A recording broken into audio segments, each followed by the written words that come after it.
Assalamualaikum warahmatullahi wabarakatuh. Halo semuanya, selamat siang dan selamat datang di podcast SDKP Muhammadiyah Pagar Alam.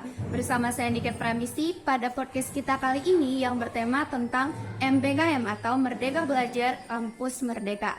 Nah, kali ini teman-teman kita udah kedatangan kakak-kakak berprestasi dari SDKP Muhammadiyah Pagar Alam yang bakal sharing-sharing pengalaman mereka tentang MBKM. Nah, sebelum itu boleh nih Kak kenalan dulu nama, asal prodi, dan udah berapa aja.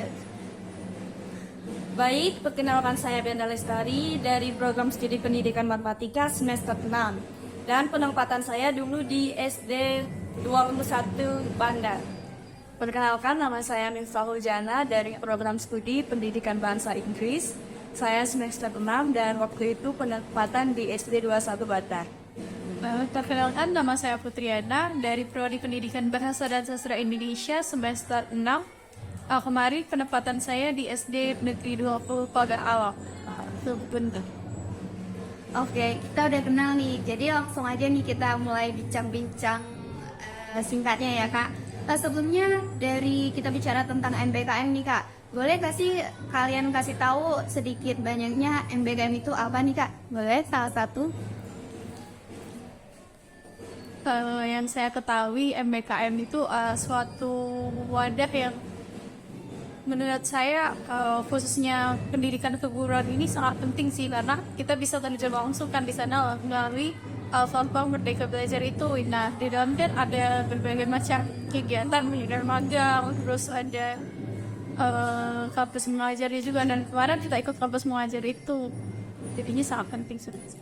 Oke, jadi itu diambil di luar jam kuliah ya? Iya, tapi kita tetap dapat konversi SKS. Oke nih Kak, berbicara tentang MBKM, pasti dong kalian dulu mau tahu tentang MBKM. Nah, apa hal yang membuat kalian itu tertarik nih buat ikut MBKM? Jadi alasan kalian buat ikut MBKM itu apa? Boleh satu silakan Kak Beta. Boleh. Saya mempunyai dua alasan mengikuti program kampus mengajar ini. Yaitu yang pertama, program ini sudah didukung secara penuh oleh pihak kampus, jadi saya tidak ada merasa ragu lagi untuk mengikutinya. Terus yang kedua, program ini sesuai dengan jurusan kuliah yang saya ambil. Jadi saya memiliki daya tertarik tertentu untuk mengikutinya, sehingga saya dapat meningkatkan kualitas saya sebagai calon tenaga pendidik. Boleh Kak Mikta, kan Alasan MBKM. alasan buat ikut MBKM.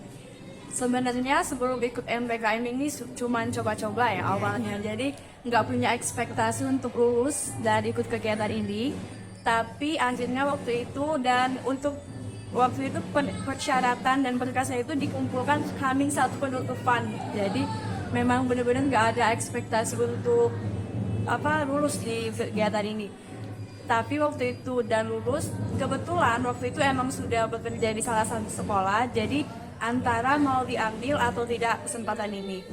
Tapi setelah beberapa kali minta pendapat, jadi akhirnya diambil karena kapan lagi kita bisa ikut terjun langsung ke program ini, karena nggak semua mahasiswa bisa punya kesempatan bergabung di program ini. Dan akhirnya ikut, dan setelah mengikuti program ini ternyata banyak sekali pengetahuan dan menjadi wadah untuk mengasah skill. Jadi berani mencoba dulu ya? Berani mencoba. Boleh Kak, silakan dilanjut. Kalau saya mungkin hampir sama ya dengan mereka berdua. Karena kemarin juga bisa ikut kan, karena pas mengajukan persyaratan semua itu sudah H-1, dan itu pas ngajuin batas akhirnya hari ini, dan kemarin pas mau minta tanda tangan Pak Zeni sedang DL, terus hampir nggak jadi sih pertama. Terus malamnya dapat info lagi di akun medsosnya MBKM itu bahwa diperpanjang. Nah akhirnya langsung berkas daftar, ternyata lulus, dan saat itu juga baru kerja juga di salah satu sekolah di SD juga, dan bingung antara dengan tidak antara mau lanjut atau tidak. Terus tes lagi, kan ada tes lagi, ikut lagi tes lagi, alhamdulillah lulus juga. Jadi konsultasi dengan pihak tempat kerja, konsultasi juga ke kampus. Kata pihak kampus ambil kesempatannya karena nggak semua orang bisa lulus, banyak yang daftar nggak lulus. Dan di kampus juga waktu itu cuma 6 yang lulus. Terus akhirnya dengan pihak yang tempat kerja dibolehkan sama mereka karena mereka juga tahu program ini bagus, katanya sudah ikut, silakan ikut. Jadi dapat investasi ternyata ini. Jadi Banyak banget teman. ya, jadi kakak di sini berani mencoba ya teman-teman, buat kalian jangan coba yang betul, jangan takut ya gitu ya kak, Iya. karena nggak tahu ke depannya itu gimana ya kak. Iya. Oke. Untuk selanjutnya itu udah ngikutin MBKM nih. Tadi jenis programnya itu iya kampus mengajar ya. Iya. Nah dalam kampus mengajar ini apakah cuman kegiatan itu cuman datang ngajar siswa terus pulang, atau punya nih kegiatan spesial lainnya gitu kak? Oke boleh kak, silakan. Yang pertama itu kita kegiatannya disusun dengan program kerja ya. Jadi program kerja itu sebelumnya kita harus melaksanakan AKM kelas terlebih dahulu, di mana dengan tujuan untuk mengetahui tingkat kemampuan siswa dalam belajar, sehingga kita dapat meningkatkan yang sudah baik dan mengubah yang kurang baik. Jadi tidak hanya itu, program kerjanya juga dulu kami satu penempatan sekolah, ada klinik literasi, klinik numerasi, klinik teknologi, English Fun, dan juga pembuatan mading kelas serta pojok baca untuk peningkatan literasi dan numerasi. Jadi sama semua tuh. Sudah. Beda program kerja, beda masalah. Oke. Ya jadi itu bukan sekedar ngajar, tapi kita dituntut buat melatih kreatif dan inovatif ya dari mahasiswa. Jadi buat menarik minat siswa belajar tadi ya kak. Iya. Oke, kemudian bagaimana sih kak cara kegiatan ini dapat membantu kakak untuk melatih keterampilan dan mengasah kemampuan kakak nih? Gimana tuh? Oke, mungkin aku dulu ya. Iya. Untuk mengasah keterampilan dan menambah pengetahuan itu pasti, karena kita terjun langsung ke lapangan, kita mempraktekkan langsung apa yang kita dapat di kelas, itu langsung di kondisi nyata yang kita lihat seperti apa kondisi nyata dari pendidikan di Indonesia. Walaupun tidak mengeneralisasi se-Indonesia, tapi kita setidaknya tahu, oh di Pagar-Alam untuk kegiatan pembelajaran di desa ini seperti ini. Karena saya juga pernah mengajar di sekolah di Pagar-Alam, jadi saya bisa membandingkan tingkat pendidikan di kota maupun di desa. Kan waktu itu di Bandar itu sekitar 30 menit dari pusat kota, jadi bisa dikatakan jauh dari pusat kota, dan bisa membandingkan tingkat kemauan anak-anak dalam belajar, prasarana dan fasilitas sekolah tersebut. Jadi ketika kita mengikuti program ini, kita bisa tahu kondisi nyata pendidikan di Pagar-Alam. Mungkin bisa ditambahkan yang sedang bekerja. Ya, yang sekolahnya aja. Penyasan keterampilan dan Bagaimana cara MBKM ini dapat mengasah keterampilan kalian dan menambah ilmu pengetahuan diri kalian? Banyak sih caranya. Itulah sama seperti beta tadi, membandingkan antara sekolah tempat saya bekerja dan sekolah penempatan saya. Jadi hal positif yang saya dapatkan di sekolah tempat bekerja bisa saya bawa ke sekolah penempatan saya, dan juga sebaliknya dari sekolah penempatan saya kan sama-sama SD, jadi bisa saya terbalikan hal-hal positifnya kayak gitu. Jadi dari yang tadinya misalnya masih belum lancar ngomong, kan akhirnya melalui kegiatan ini sering masuk kelas gitu kan, jadinya kita terbiasa juga untuk berbicara. dan juga sebelum terjun langsung ke lapangan, kami juga mendapat sesi mentoring dari pihak kampus mengajar sih lewat Zoom dan YouTube pelatihan. Jadi kami punya acuan tersendiri apa yang harus kami lakukan sebelum ke sekolah. Jadi terus diasah sampai bisa ya kak? Apalagi praktek nyata, jadi tambah. Dan dapat berguna buat depannya ya kak, buat Sangat berguna. Nah, ini kan kakak udah bagus sih menyelesaikan program MBKM ini. Sudah. Nah, rencananya nih kan udah diikutin, mau fokus kemana dulu nih rencananya setelah MBKM ini? Boleh ceritakan? Kalau saya sih fokusnya ke melanjutkan kuliah sih di semester 7 karena udah semester akhir dan Semua ya. jadi fokusnya mau ke skripsi. Iya. Dapat proposal. Karena itu yang dikejar dulu. Sudah nanti. Karena MBKM ikut, kuliah tetap ikut ya. Iya, harus sama-sama imbang. Iya, selalu seimbang ya kak.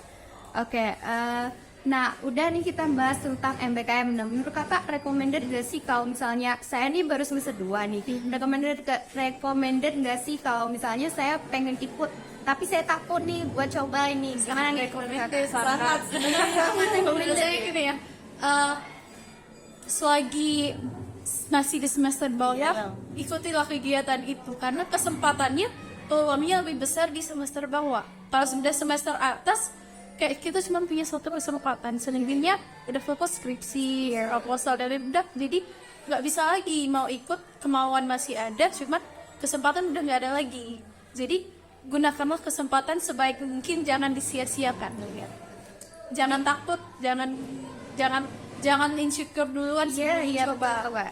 Jadi harus pede dulu nih kak, coba terus kita bisa tahu tuh hasilnya gagal atau berhasil. Nah, kalau nggak dicoba kan nggak tahu. Iya, jangan insecure duluan intinya. Mikir duluan ya kak, ya terus baik. Nah ini kak, kan kalau misalnya kita dalam kehidupan aja nih kita pasti punya masalah ya kak. Nah di dalam MBKM ini kalian punya nggak sih kayak hambatan-hambatan yang ini kok gampang gak sih gitu?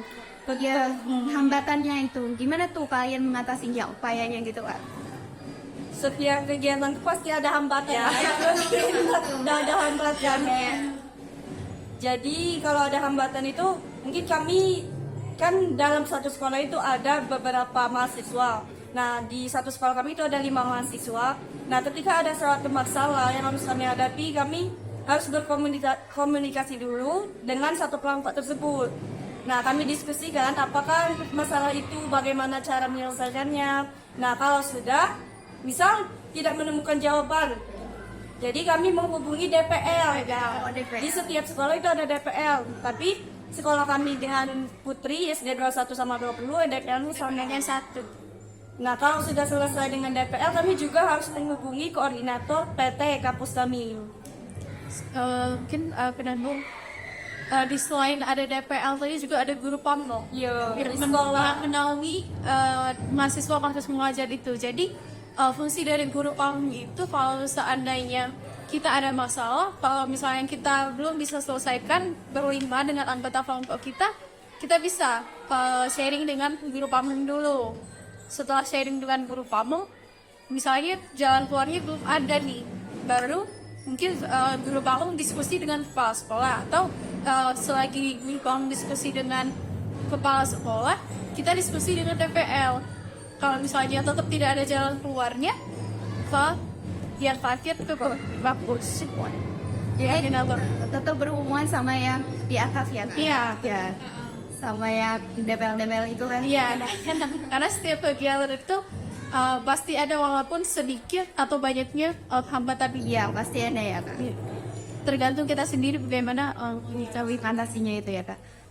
Oke nih kak, kalau misalnya nih saya mau ikut MBKM nih, kira-kira keuntungan buat saya yang bakal ikut itu apa aja nih kak? Oke, kita mengikuti kampus mengajar ini banyak sekali ya keuntungannya. Yang terpenting itu pengalaman dan pengetahuannya ya, yang sangat berguna bagi diri kita.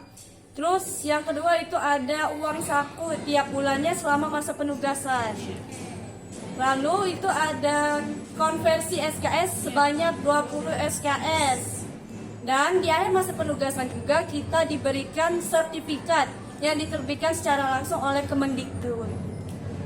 yang pastinya sertifikat itu sih yang sangat penting. Terutama karena kita kan kuliahnya di FQ figur. Iya. Jadi sebagai penunjang siapa tahu nanti kan kita mau ada tes. Jadi itu tuh atau daftar pekerjaan, jadi salah satu penunjang utama sertifikat kalau ya kita sudah ikut program kampus mengajar. Kan kalau kampus mengajar tidak semua mahasiswa bisa lulus, bisa ikut gitu. Semuanya bisa ikut, cuman yang lulusnya ya Berapa ya kak? itu ya sangat banyak sekali ya untung-untungnya yang bisa kita dapat dari uang saku, pengalaman yang baru tentunya ya Kak, buat kita berhadapan langsung dengan siswa-siswa nanti pasti jadi guru nanti ya, bakalnya yang guru nanti itu sangat bermanfaat teman-teman.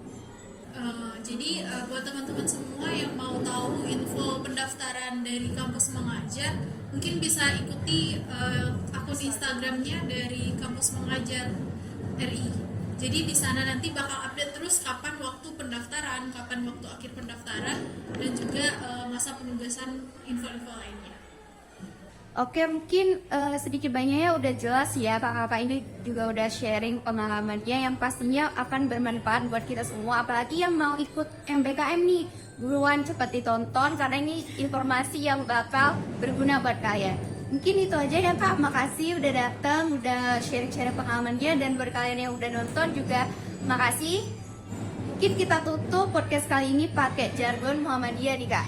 Udah tahu semua kan? Tahu. Ya, pastinya kan udah tahu. Oke, gitu lah ya Kak. STKP Muhammadiyah Pagar-Alam.